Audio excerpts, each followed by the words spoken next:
Hello there and welcome to Inside Intercom. I'm Liam Geraghty. The issue of gender equality in the tech industry has been a huge topic for many years now. This historically very male industry has made significant progress, but numerous stories have illustrated how far we have yet to go. The phrase women in tech has become a kind of umbrella term, a label used to describe everything from the problem to the solution to the community working to solve the problem. But what does the term women in tech mean in practice? How do we discuss it in a way that isn't superficial and tokenistic? Recently, myself and the content team were discussing the different ways we could approach this important topic. We wanted to do an episode all about the amazing women who build Intercom. But for some of us on the team, myself included, well, we wondered if making an episode like that would just sound like tokenism. The intention behind the idea was positive, but would it actually be helping anybody, or would we be just doing it to look good, just ticking a box?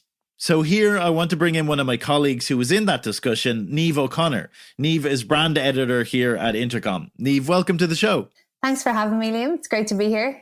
You were there when we were first chatting about maybe covering this topic about women in tech and that term. What were your first thoughts about the idea? Well, first, I was excited because in the short time I've been at the company, I've met some really impressive, incredible women who are experts in their field. And so I definitely wanted the chance to amplify their voices, and any chance we had to do that would be welcome. But I was eager to avoid, as you were saying, the kind of tokenistic approach to spotlighting these women and kind of go deeper than that. Yeah, so off the back of that, we started thinking about the term women in tech and asking, is it just a buzzword and does it actually hold any weight in creating real change? Yeah, like I was reading about how a lot of women in tech don't actually think of themselves as women in tech as such. And I came across an article on Fast Company by Sarah Lahav, the CEO of SysAid. And the headline was, "Stop calling us women in tech. It's marginalizing and it needs to evolve." So as much as women in tech events and discussions do exist to close the gender gap and to help women embrace technology and young girls to find role models, there are women who would rather not fall under that label and who find that it might hold them back. Yeah. So I suppose for this episode, instead of talking about women in tech, we're going to talk specifically about the term women in tech. And you've been chatting to people at Intercom about it. I have indeed. So I reached out to women across the company in roles from engineering to R&D to product management, just to get a sense of how they view the term women in tech and how or if they find it useful to them in their careers and their personal lives. And the first person I spoke to was Nadine Kamat. So, hi, my name's Nadine Kamat. I'm a product manager on the pricing and packaging team. I'm based in Dublin. I joined Intercom around 6 months ago.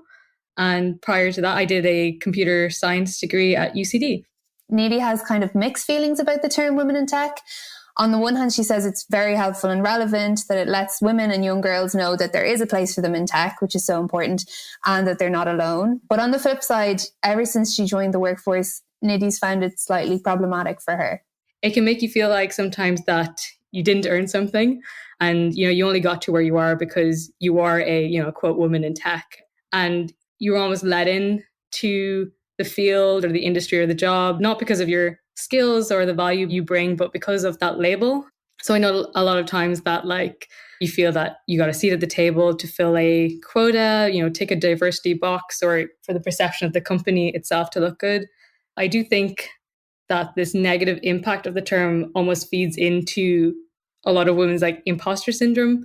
And even if you don't believe that, it's true, you do deserve a seat at the table and there's nothing around that you feel is bad, it's almost like others might treat you differently as well. They might treat you that you don't deserve it either. And I've seen this when it came around to looking for internships in college or job opportunities in the last few years. If your male peers weren't successful in the job, they'd almost imply that you got it because you're a woman in tech. So I do have mixed feelings about it. Yeah, those are some really, really interesting points. And what you said about imposter syndrome as well is interesting, because I've read recently a lot of women who have said, well, imposter syndrome disproportionately affects women, but also can we look at the reasons why this might be? And as you said, a group of male colleagues feeling that way is going to make a successful woman, feel like she's an imposter. So it's not necessarily coming from inside her. It could be coming from her surroundings as well. Yeah, definitely. So I'm wondering, because she has mixed feelings, did Nadine say she'd ever refer to herself as a woman in tech? Like, would she ever use that label? She says she wouldn't generally use it to refer to herself in most situations. And actually her answer sums up the dilemma of the label really well, I thought. I'd feel like I'd almost be drawing more attention to me being a woman as opposed to the skills I have and the value I have to offer. And I don't know if it's just my experience of that particular term, but it's made me feel that when I use it to refer to myself, instead of it meaning a good thing, it can be seen by others like you're looking for like pity or to be treated differently to anyone else. And that's something that I don't want. So I completely avoid using it. I do think that it is in the context of raising awareness to other people that, you know, hey, there are women in tech industry. I'm completely fine with referring to myself as a woman in tech in those cases. But if not, it kind of is what I mentioned before of it's sticking a label on me for no reason. You mentioned the positives that can come from it. For you personally, has any good come from the term since you started in tech? So I do think it has the ability to inspire and empower, you know, women who aren't already in tech to pursue that as a career, like, you know, raise awareness that there are women in here, like we can do this, it's not just for men.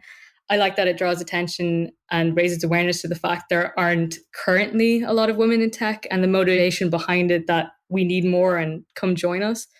And I like that, I guess, the conversation and buzz that generates opportunities to also hear other women's stories that you can relate to. Like when you asked me to do this, I messaged some of my female friends from computer science on what their thoughts were on this too. And hearing their stories around this, I think it generates like a lot of conversation that, like, you know, you're not alone. It's very comforting and it almost acts as a support system, which is great. Something I think we've been very conscious of while putting this episode together is that we're asking women to step up and speak about this topic. And maybe there's kind of an expectation that they will, if you know what I mean. Yeah, definitely. I actually asked Nadine about this. Don't get me wrong. I definitely want to do this. I'm really passionate about it. But when there's just that expectation that, you know, I will just do it because I am a woman, like other people, like maybe my male counterparts don't really bother. So it's not only that, but I think that expectation that you will do it because you're a woman means that you kind of won't get as much credit for it either. I think it should be an expectation for everyone, not just women. I think there is an issue here that men don't feel welcome to participate in the initiative either. Like my male colleagues or my male like friends as well, who are in software engineers, have expressed this concern to me that, you know, they don't feel welcome if there's like a women in tech event or something like that. They don't feel very welcome to attend. There's like a messaging element there that, you know, we need to make sure that this is everyone's responsibility. It's not just for women to take on.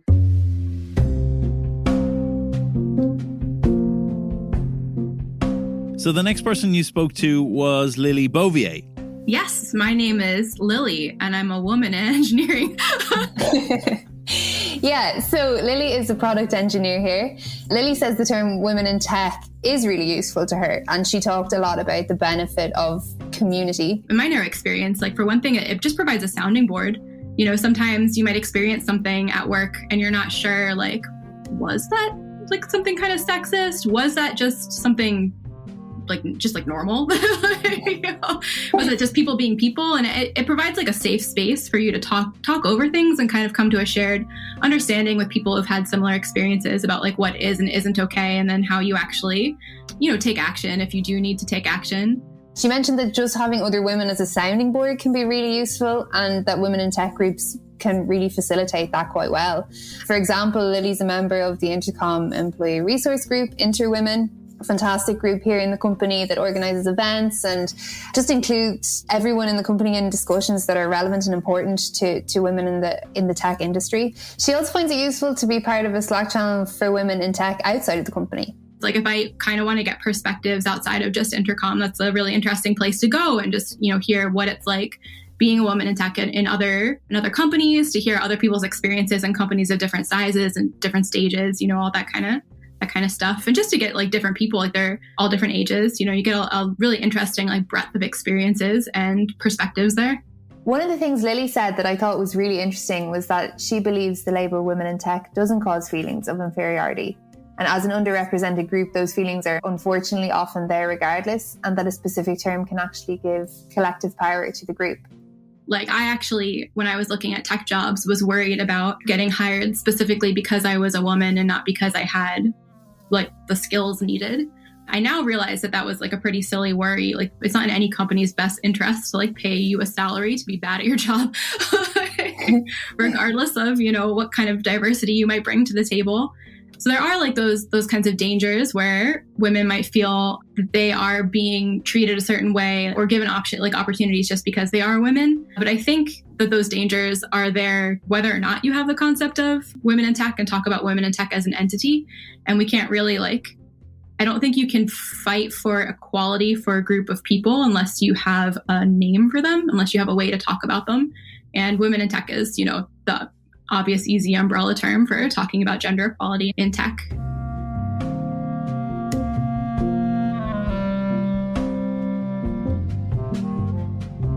So I'm Nadine Mansour. I'm a product manager at Intercom, and I'm coming from a computer science background. So actually, I was studying computer engineering, and then I shifted career to become a support rep, and then I shifted career to become a product manager. That's what I'm doing since then. So Nadine has mixed feelings about the term. Lily is all for it. Where does Nadine stand? Here's what she said. I personally don't like labels. And when I think of my professional life, I would like to think of myself as a product manager or a product person. And that's it. I don't want to add like any other variables or think of how my gender or background can affect it. And honestly, it just makes it simpler. And I think the question for me is, do I need to do anything differently if I'm a female product manager? And honestly, I don't think I should, or this is what I would like to believe. That makes a lot of sense. Yeah. So you would kind of feel that the term women in tech would almost put you in a box a little bit? Yeah, exactly. And it's just simpler to reduce the number of variables that I need to think about. Like, I would like to focus on getting better at my job, becoming more impactful, connecting and learning from other product people, regardless of their gender, background, or anything else. Like, I would like to isolate all the variables and focus on what really matters, which is that we're all technologists or like product people or whatever. So has Nadine seen any benefit from the women in tech movement? In some ways.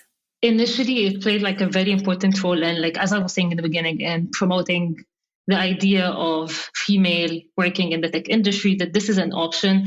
It made it obvious for young girls that this is something that they can pursue. So I think it initially played a really important role. But I think it can quickly become overwhelming as well. And that's, I think, the balance that I'm trying to find, which is it was really useful in the beginning. I'm just trying to make sure it's not pressuring as well. And that it's still like promoting for equality, which is like, I want to win an opportunity because I'm a skilled product manager, not because I'm a woman product manager, if that makes sense. But honestly, even like from my personal experience, what really affected me the most was my upbringing, because I had like two older sisters. Both of them are engineers. So it was pretty like normal for me growing up, seeing my two older sisters working as engineers. It felt normal. And also like my parents as well. I think like they were pushing us as much as possible to like pursue a successful career and professional life. And from my personal experience, like this had more impact than the idea of women in tech, if that makes sense. But I don't think this could be generalized. Like, this is my personal experience. That's really interesting. Like, there's so many factors that go into all of this, and sounds like Nadine had amazing encouragement and support from her family there. Yeah, absolutely. Nadine makes a really important point here about the movement's benefits and balance. It's so important for young girls to see women in tech being celebrated, but is that more about representation than the existence of a term and almost category that they may be labelled with when they do join the industry? Which brings us back to our point. Has the term actually helped to increase representation in the industry?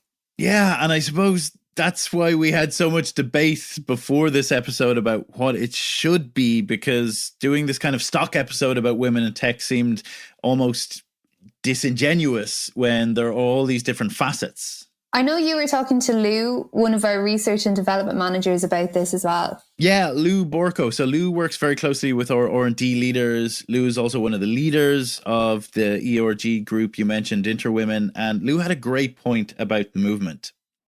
The movement in itself is important, but it is more important to be able to equip women that go into leadership and managers positions to do it well versus just putting women into these positions for the sake of optics. It's important that the right people are in those roles and not just having to tick a box and say, gender equality, we have women working in managerial positions and that's it. So that I think having the right people in the roles is really important, but also the companies have that responsibility to equip their people to be able to actually do well in the roles that they put them in. So, Niamh, after talking to Nidhi, Lily and Nadine and hearing what Lou had to say, where does that leave us? It's definitely given me a lot of food for thought. I think my main takeaway would be that while the term women in tech can help bring together and build rich, supportive communities for women in the industry, it definitely shouldn't be used as a catch-all label for all of those who identify as women in the industry, or to put them in any sort of box, whether that's intentional or unintentional. For some women, that box can feel pretty hard to break out of, and the term women in tech should describe a supportive community, not a niche category of people working in tech. Absolutely. And I suppose this conversation will definitely continue here and on the blog as well. And something I'm kind of aware of is that in a way, by asking everyone to come on and talk about women in tech, or at least the term women in tech, we're kind of still feeding into that thing that we're trying not to be, if that makes sense. But I did ask Lou how she felt about that, about coming on to talk today, and she had a pretty insightful answer. The idea of just doing it for the sake of saying, oh, here are the women that work at Intercom, could be, seen as, we do have women at Intercom, and leaving it at that. This, I think, provides an actual way of having a discussion on topic that you will get different women to speak on from different backgrounds and different experiences. Just saying, I work in tech and this is what I do doesn't really help in any way. Reflecting on how you perceive the current environment and what are your takes on how it helped you could potentially help other women, or could potentially help allies as well see where we are currently, where we stand. So I hope whoever listens to this podcast, what they will take away from it is we've done some work. There's still a lot of work to do, but people are genuinely interested in creating spaces for women to be a part of, whether it's through organizations or whether it's through different programs that companies have. Everyone can do their part in helping. It should be by providing women with all of the resources that they need to succeed, rather than just doing it for the sake of ticking off a box and saying we have an X% of women in these positions.